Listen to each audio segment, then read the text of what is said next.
अपने बहन सुर्पनखा को साथ कर देते। राजा बहन तू इंडिया में राज करना।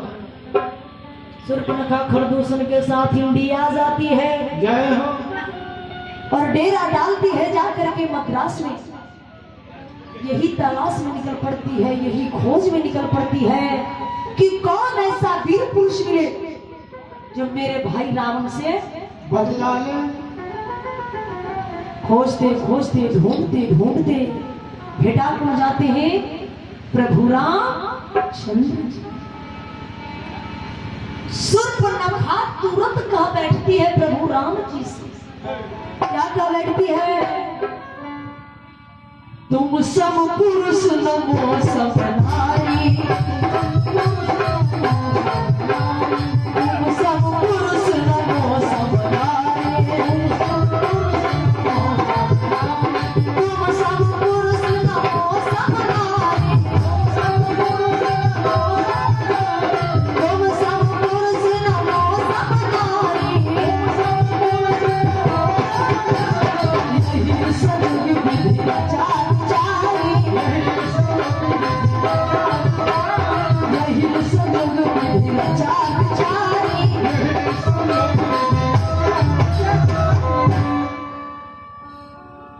तुम सम पुरुष नमो सम नारी।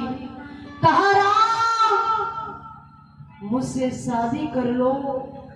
मैंने अपने लिए लड़का बहुत जगह देखा लेकिन एक भी पसंद नहीं हुआ।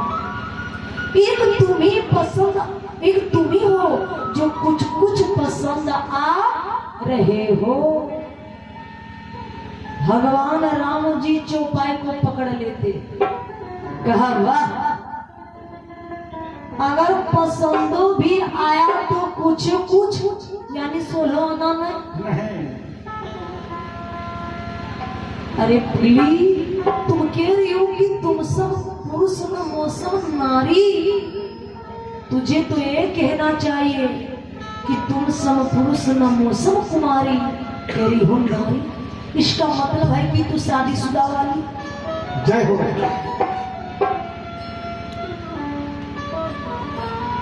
नारी कभी कुमारी नहीं हो सकती और कुमारी कभी नारी नहीं हो सकती। नहीं हो सकती। एक काम कर, मेरी विवाह हो चुकी है, मेरा छोटा भाई लक्ष्मण कुमार है, जा तू उससे शादी कर ले। जरा विचार किया जाए बाबूजी, जब विवाह हुई थी तो चारों भाई का कि एक भाई का? चारों भाई।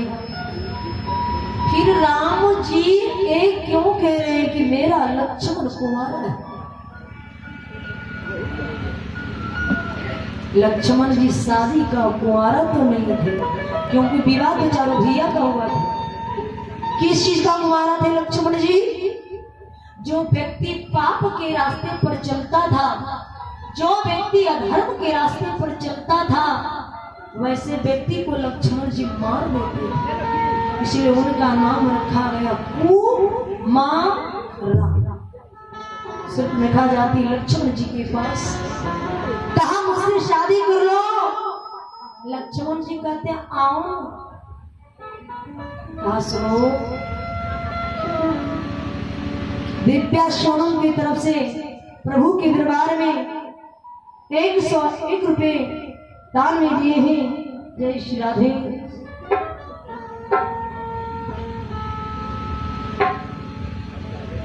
कहा आओ ना। का पहले तू ये बता, जब तुम मुझसे शादी करोगी तो तेरा इरादा क्या है? तुम नौकरानी बनना चाहोगी कि महारानी? सुर्पनखा कहती नहीं नहीं नहीं नहीं, हमें तो बनना है महारानी। लक्ष्मण जी कहते वाह, तेरा ख्वाहिश है कि मैं बनूंगी महारानी, और तुझे इतना भी पता नहीं सुर्पनखा कि मैं अपने बड़े भैया राम का नौकर हूँ। नौकर? जय हो। अरे जब तुम मुझसे शादी करोगी तो तुझे नौकरानी न बनना पड़ेगा। जय हो। और तुम कह रही हो कि मैं बनूंगी महारानी। एक काम कर, मेरे भैया के पास जा और मेरे भैया से पूछ कि राम, आपके पिताजी कई तो शादी किए हैं, आप 2 ही शादी में बोख रहे हैं। भगवान राम जी कहते हैं कि लक्ष्मण, ये सब भेद इसे क्यों बता रहे हो? ये दुश्मन की बहन रावण की बहन शूर्पणखा है, जितनी जल्द हो सके इसका नाक काटो। अच्छा जरा विचार किया जाए, नाक काटा किसने? लक्ष्मण जी ने। शूर्पणखा अपने से कटवाई।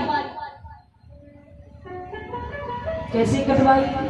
जरा इस चौपाई को और गहराई में चलिए। शूर्पणखा कह क्या रही थी कि तुम सम पुरुष सुना मौसम नारी, तुम सम पुरुष ना मौसम नारी, तुम सम पुरुष ना मौसम नारी, यही संजोग विधि रचा विचारी, यही संजोग विधि रचा विचारी। चौपाई को जरा पकड़िएगा। शूर्पणखा कह रही है कि राम, तुम सम पुरुष सुना,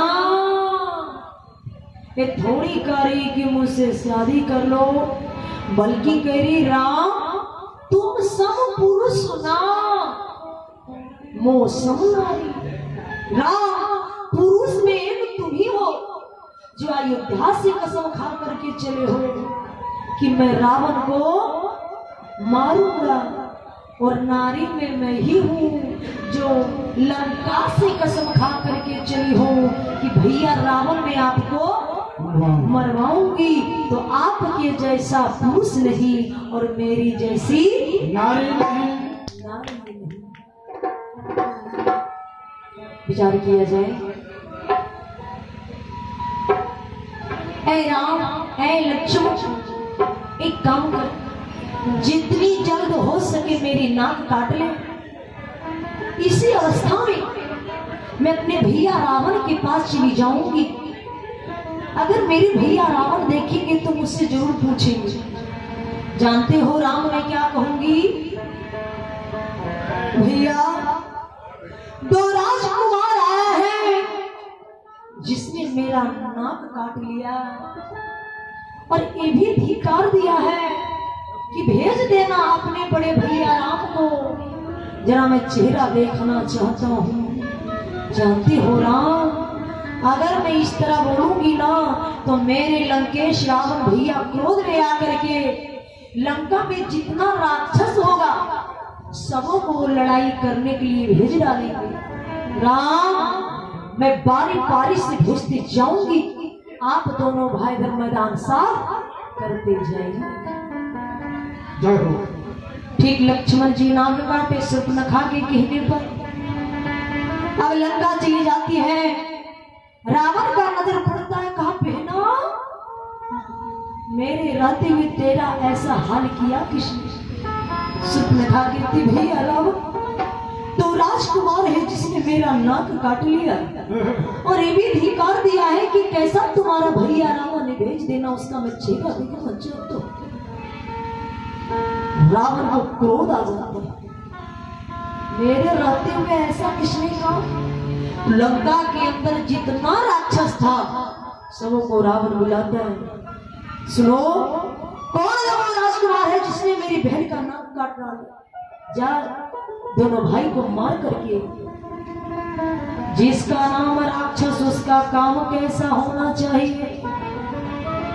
इतना बड़ा बड़ा बिगड़ा रूप चेहरा बना करके गया, इधर से राक्षसी सेना और उधर से बांदरी सेना। जय हो। दोनों लड़ाई के मैदान में चले जाते हैं, दोनों तरफ से लड़ाई शुरू होती है। एक बार राक्षस 500 बंदर को कर लेता था अपने पेट के अंदर। एक तो 500 बंदर को निगलने के लिए उस राक्षस का मुंह का लंबाई चौड़ाई कितना होगा? कान का सुराग लंबाई चौड़ाई कितना हो, जय हो, नाक का सुराग लंबाई चौड़ाई कितना हो, जय हो, 500 बंदर को मुंह में लेकर के राक्षस जो ही दांत से दबाना चाहता, हमारे बंदर भालू इतने सजग और चना, कोई नाक से तो कोई कान से निकलते चले जाए। जय हो। अरे बंदर अंदर रहे तब ना। फिर यहाँ पे हमारे शिरोमणि तुलसीदास एक चौपाई का वर्णन किए हैं। जय हो जय हो। सुधा बरस गए दो दलमा, सुधा का मतलब अमृत होता है, दोनों दल में अमृत की वर्षा होती है। सुधा बरस गए दो दलमा ही, सुधा बरस गए दो दलमा ही, जिए भाला कपि निश्चर नाही, जय हो, जिए भाला कपि निश्चर नाही। अरे जब अमृत का वर्षा हो रही थी दोनों दल में, तो दोनों दल वालों को जीवित होनी चाहिए, लेकिन नहीं, यहाँ पे उल्टा काम हो रहा है। एक जीवित दूसरे दल वाले नहीं जीवित। इसका मतलब है कि अमृत भी पक्षपात कर रहा है।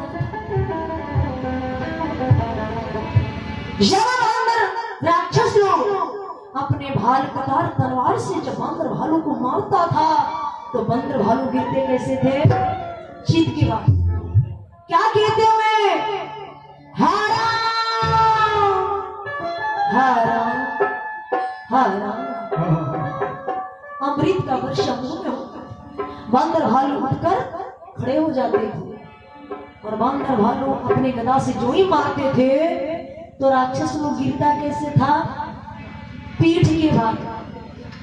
अरे पीठ के भार जो ही राक्षस लोग गिरता था, तो वर्षा कहाँ होती थी अमृत की? पीठ पर। तो अमृत क्या महा अमृत भी पीठ पर बरस जाए तो कोई फायदा नहीं हो सकता। नहीं। कुछ राक्षस वहां से बच करके भाग पहुंचा लंका। रावण का नजर जो ही पड़ता है,